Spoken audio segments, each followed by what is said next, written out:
God damn, I need IPA. This is Beering Ain't Easy, your podcast for beer humor, dad humor, and beer tastings from Texas and beyond. So crack one if you got one and turn it up.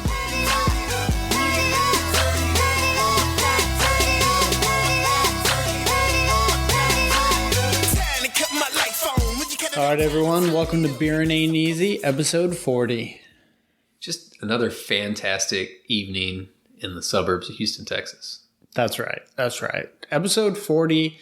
Earlier tonight, we were talking about how you just turned 39 and you're coming up on 40.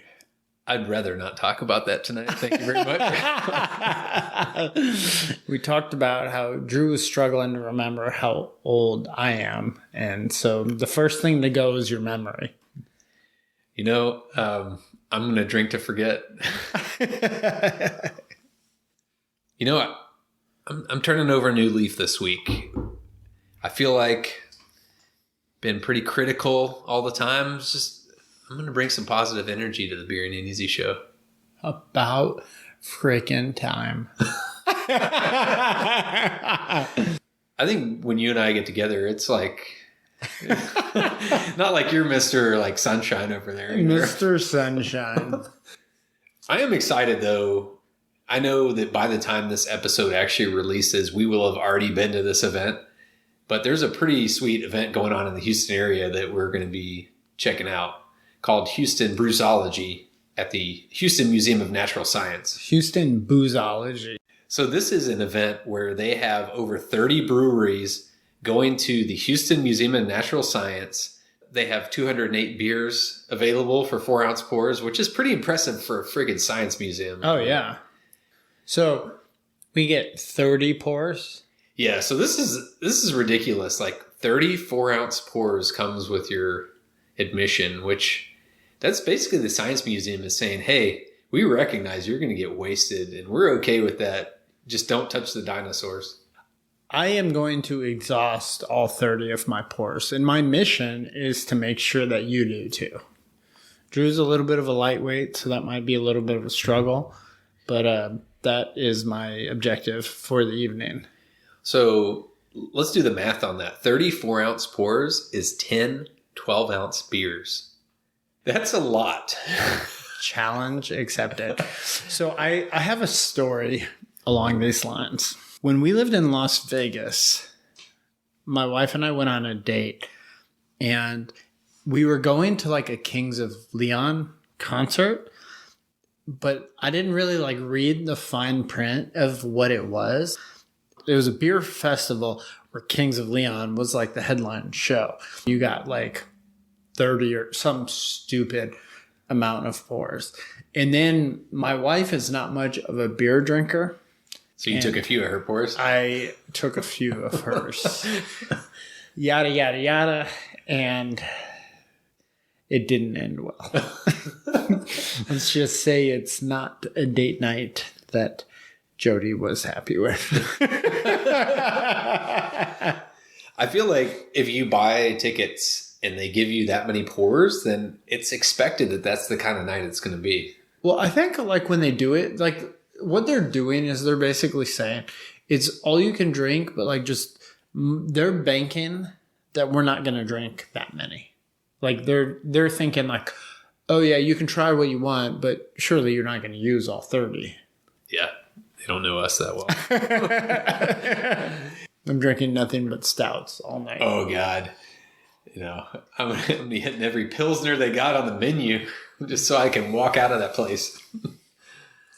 That being said, since this will be, you know, posthumous by the time this actually hits publishing, I want to just say thoughts and prayers to everyone who was paying attention to our Untapped feed during this event, because it may have been a little overload.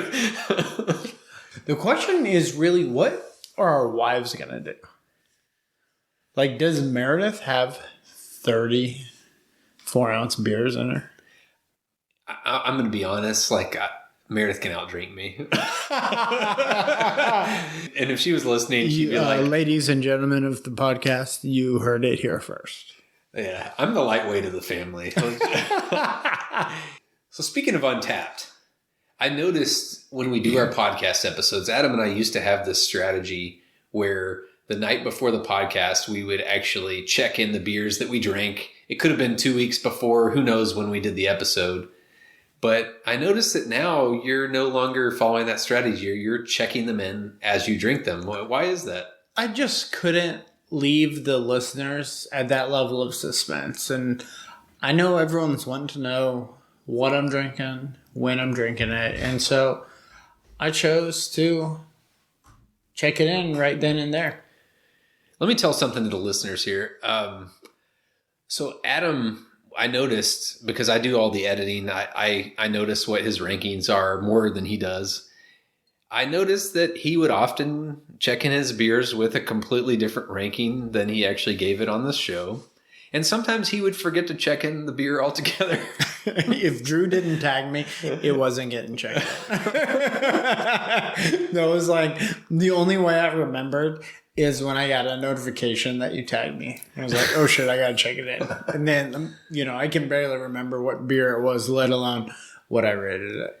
I mean, at the beginning of the year, we did say we were going to challenge each other on who had the most untapped check-ins of the year. And I think it only works to my advantage when you forget to check your beers in. That's the only way you can compete in that competition. Just wait till December 31st. Let's see who ends up on top.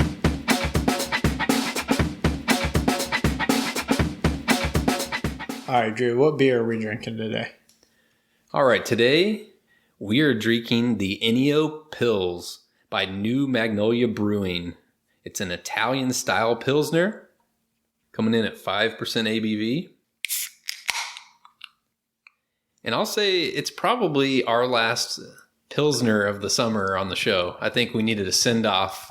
I mean, you got pumpkin beers and shit in the stores, so we got to get some real deal Pilsners going. An Italian Pilsner. What's the difference between an Italian Pilsner and a traditional Pilsner? You got to say it with an accent. Hey. The simple answer to that question is that Italian Pilsners are German Pilsners that have been dry hopped with European hops for maximum aroma. It's a little hoppier, a little more aroma without getting the bitterness. I get that. Have you ever been to New Magnolia? No. I haven't either. And this is actually the first time that I've seen their beer being distributed. I think I got this at Total Wine and I was surprised. I was like, oh, I'm going to snatch it up. So I feel like I need to make it out there, though. It's on the bucket list. On the bucket list. Let me finish this beer before I determine if Before you determine. I almost knocked my beer over. Yeah, we got that on tape. The can is kind of interesting because it's got like a Clint Eastwood with the it's a spaghetti western style picture on the Pilsner. So I was trying to figure out what that was all about, and then it connected with me. Spaghetti westerns were known because they were directed by Italians. They really were kind of complete opposites to the old school westerns. And so for an Italian Pilsner, they're trying to mimic another culture by making a Pilsner. The Italians got it. The irony. Pilsner Mafia. Not a bad beer. You do get a little more of that hop flavor to it. It's like just a very touch of bitterness for the hops, but it's pretty smooth still. Yeah, I agree. So I feel like we needed to bring the better parts of Italy to the scene today with the Italian Pilsner after, Cuomo shamed the name of Italians by saying that he's not a pervert, he's just Italian. Did you hear that quote? No. There's so many memes out there that are like the Sopranos. It's like, I'm not a pervert, I'm just Italian. It's like, ooh. It's a last ditch effort. Yeah. That's just ultimate sleaze move right there. Yeah. All right. So I need to let the audience know a confession that Meredith gave me tonight. Oh, shit. I don't even want to know. So my understanding at the Drew and Meredith household today, the kids were super hot and you told them to go get a popsicle. That's true. And then what happened? There were no popsicles. And how does that make the kids feel? There was a little bit of drama involved. There was a lot of tears today. But as a parent, you just assume there's always a fucking popsicle. I mean, like, when is there not a popsicle in the freezer? I just, like, there's always a... I feel like that's such a dad thing to do. Is just, like, assume it's there. And, like, they're all... You're not the one doing the shopping. Yeah. They found a popsicle that someone had, like, halfway eaten and then kept in the freezer. And then Meredith made them, like, share it, which went over really well. You know, this is a little bit of a random episode. We got a lot of random ideas. There was another thing that Adam had brought up that I thought was pretty hilarious that I feel like is a dad hacks moment on tips for dads out there. And it had to do with urgent care for your children. Do you want to like share your knowledge with everyone? Because I learned a lot from this discussion. Yeah. So not too long ago, I learned a very valuable, albeit a high risk scenario. So I, like many other married men, have a wife that may or may not overreact at times. What you're talking about. So our youngest son, Carver, he started like coughing and like was kind of like wheezing one night. And then like Jody just lost her shit. There's no other way to put it. And so she's like, he's turning blue. And I'm like, no, he's not. But there's no... Yeah, you have to roll the punches. There's no managing. So like next thing you know, she's on her phone and she's calling 911. And yeah, it was interesting. So like when you call 911, like a cop comes to your house first. Mm-hmm. And so we called 911, I swear, within 60 seconds, a cop was knocking on our door. Like, she's on the phone with 911, and someone's knocking. I'm like, who the fuck is knocking right now? And I'm like, there's no way they got here. And it's like, I open the door, it's like a cop. And I'm like, how the fuck did you get here? They're patrolling our neighborhood. Yeah, I mean, like, it's like... Maybe she's... I feel safer now that I know that they were there in 60 seconds. I know. If someone was shooting at me, I know that they're there. Yeah. Maybe Jody's been calling 911 like all the time. And so they're just like... ready. It's like, she's calling again. The cop comes in, does this like little pre-assessment. And it's like, yeah, the kid's coughing. And so then like he gives them like the go-ahead to actually come. Yeah. And so what I found, if you call 911 and they don't transport you, take you to the ER, it's free. What? It's free. You get the free paramedic? Yeah. Yeah. And so like, so here's this. So it's funny because like my initial thought, like when she was like, I'm going to call 911. And I'm just like, okay, let's talk her down. Let's figure this out. And I'm like, oh my God, this is going to cost a fucking fortune. That's like the immediate thought that goes into my head. Yeah.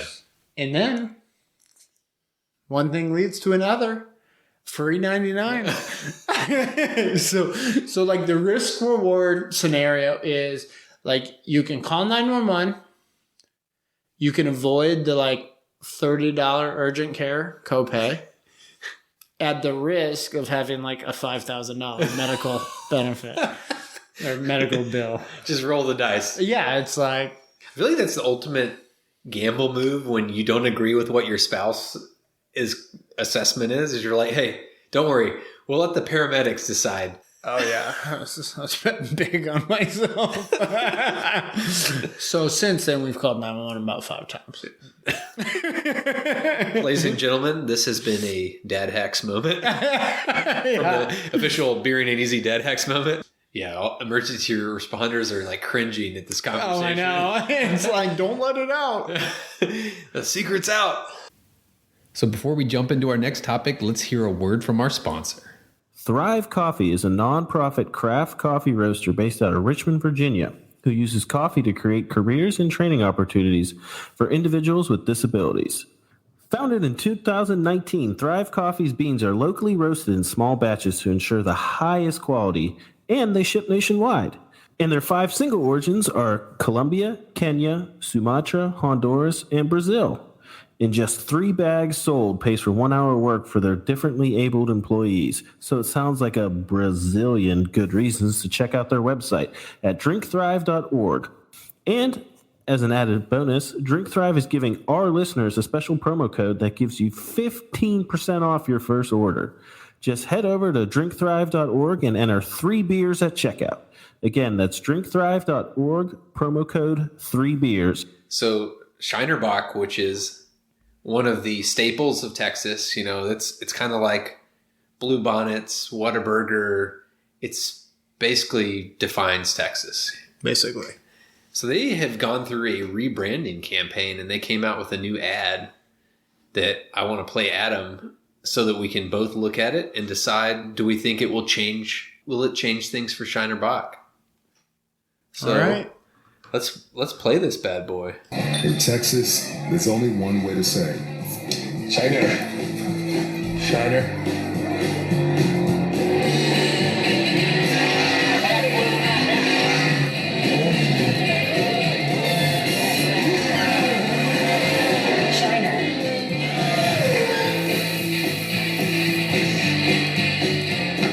So, Adam, let me hear your thoughts on the new Shiner ad campaign. Meh. So, for the listeners that couldn't watch it and haven't watched it yet, they try to hit all the pockets of Texas. They hit like a NASCAR type of race. They hit a barbecue place. They hit Marfa, Texas, which is this like trendy place where people go, and they had an alien abduction scene. And then they ended up in a wedding, and you gave it a meh. So what, like, can you expand on that? No. That's all. Adam, a man of few words. I think the only scene out of that whole commercial that like resonated with me was that wedding scene where they had the bride and groom dancing on the dance floor, and then the father of the bride gets up, and he looks like pissed off as shit, and he goes up to the groom and he hands him a Shiner, and they're using the word Shiner to mean more like Shiner was like, welcome to the family, welcome to Texas. And so like at our wedding, we did not want to pay for the full open bar, so we paid for the beer and wine service, and Shiner was the best beer on the menu, and so I drank Shiners all night on my wedding reception. And we had this awesome DJ that, like, I don't care what music he was playing. He had guys on his squad. I would be holding, you know, when you're at your wedding and you're talking to everybody and your beer gets hot because you're talking so much you're not drinking. He would come swap my beer out when it was halfway full, when it was starting to get a little warm, and got me the cold one. Like, I would have paid him double because that was amazing. But it was like, I drank so many Shiners. And so that moment in that commercial, that was the only thing I was like, yeah, that's the Shiner in my heart right there. So obviously, like, you don't have the same Texas love that I do. And I'll be honest, I don't even remember what their prior commercials were like. I don't think they had commercials. I think they're trying to hit the new generation. I do like the Shiner Light Blonde. That is one of my favorite light beers. You can't go wrong with just straight up Shiner Bock. Yeah. Yeah. Adam gives it 2 meows down. This is a meow situation. So while you were blabbing, I had a thought come into my mind. Let's let it fly. I heard you say you didn't have the open bar at your wedding. I also didn't have the open bar in my wedding. And so it's like, when you're in that situation, like, you're such like a cheap ass.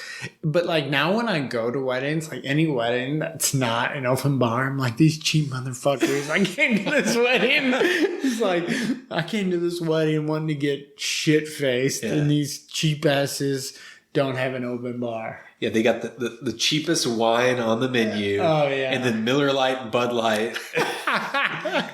Maybe a Carbach if you're lucky. Yeah. But you got to cut somewhere, though. Like, it's funny, though, the places you cut, like the open bar, Meredith doesn't bring up at all that we cut that. Like, that didn't bother her at all. But the other thing that we cut to make ends meet on the wedding was I convinced her to cut the videographer. And so I said, hey, I have a video camera. I'm going to tell all the wedding party that I'm going to just leave it out here and everyone just grab it and just take random fucking video and I'll mix and mash it.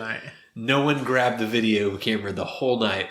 We have 0 video footage and she still to this day is like, we should have gotten that videographer. I was like, well, I wasn't about to fork over another $3,000 on this shit. Yeah.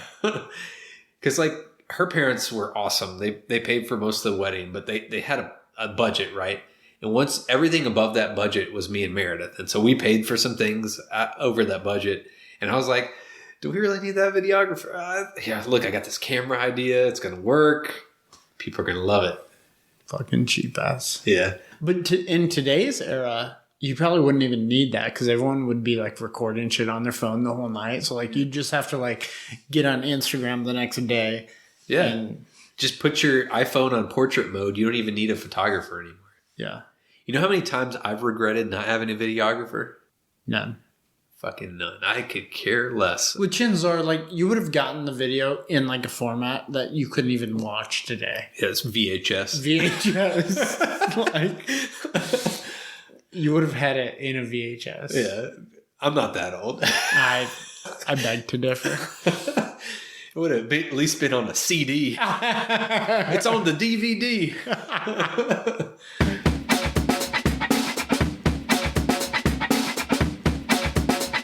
I think I need to let the audience know that Jody and I went to an all-inclusive resort since we last spoke. Good for you. I've been telling Drew he should do that, but I have a baby. He has a baby, and we're poor right now. It was fun. We went to Riviera Maya, TRS Yucaton. It was an awesome resort. No cartels. Super affordable. Cartels, I'm not gonna answer. What are some of the highlights of this said Mexico trip? Not having kids.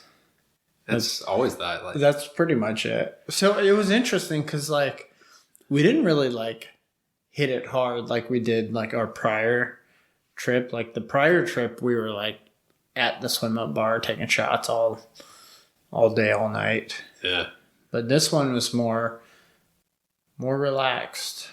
Slow and steady, drink early and often? Early and often. Did you drink a lot of beer? Not that much beer. At those places, I always struggle with like, what is the strategy? And like at the very end, I found like a good option. Cause like, I'm like a Jack and Coke kind of guy, but it kind of like just feels weird, like drinking Jack and Coke all day. Yeah. That's not like an all day drinker. That's like have a couple late night. Yeah. It's like an evening. Yeah. It's like an evening drinker. Yeah. And then, I can only do like one or two like pina coladas or whatever, they're super fruity those are. Yeah. And so I was drinking beer, but all they had was like Dos Equis, basically. But at the very end, I saw someone order a vodka soda with a splash of cranberry. Because like a vodka soda is just like a little too plain for me. Mm-hmm. But like the splash of cranberry gave it like a little pizzazz. Is that the right word? Yeah, I think so.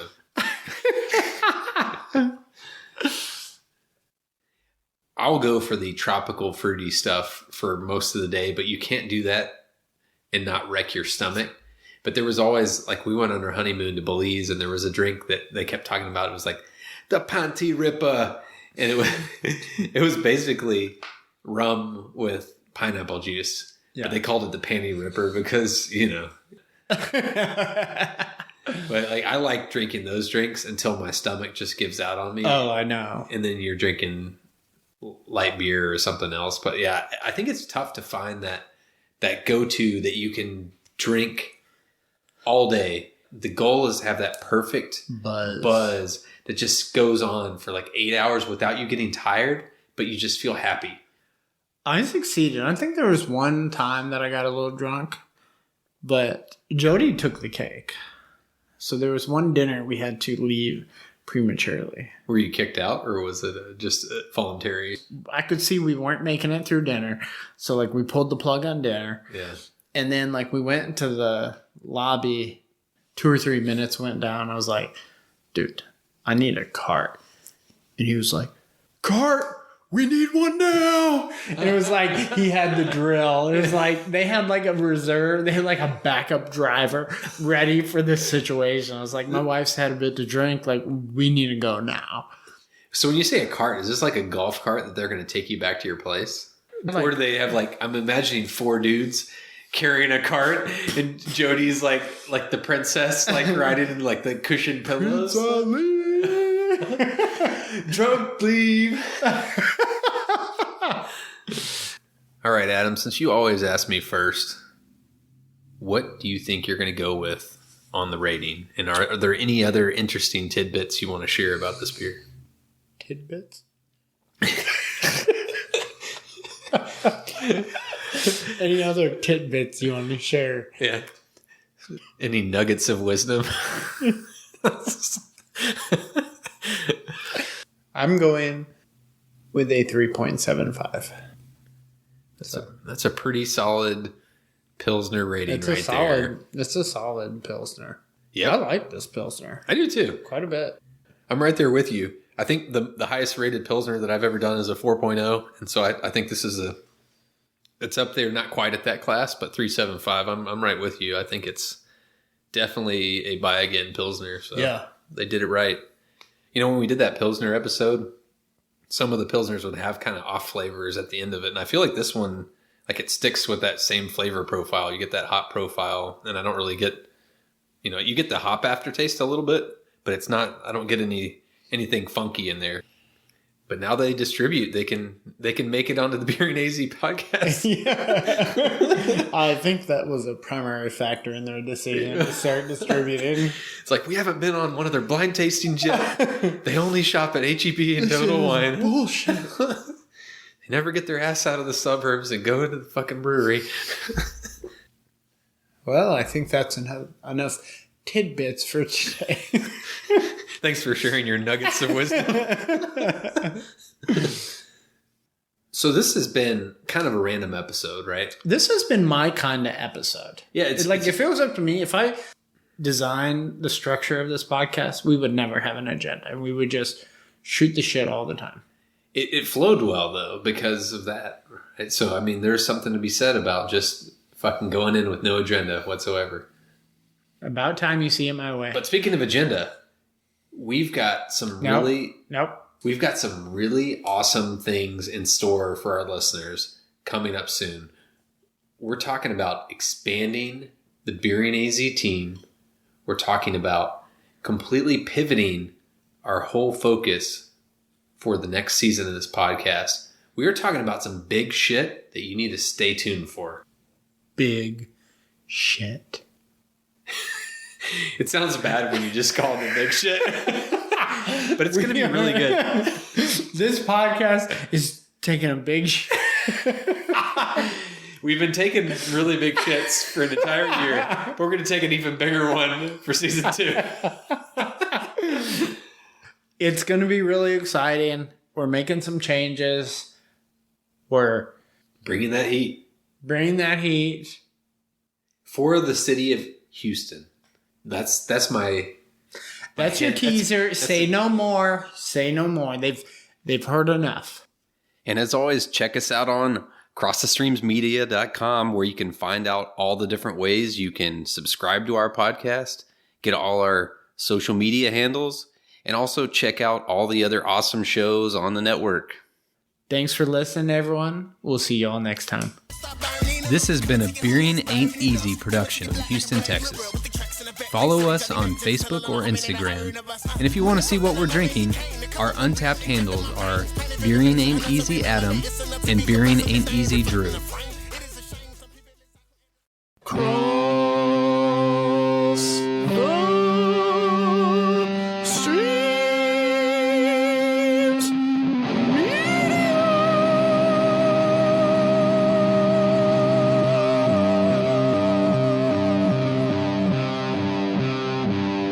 This has been a Cross the Streams Media Podcast.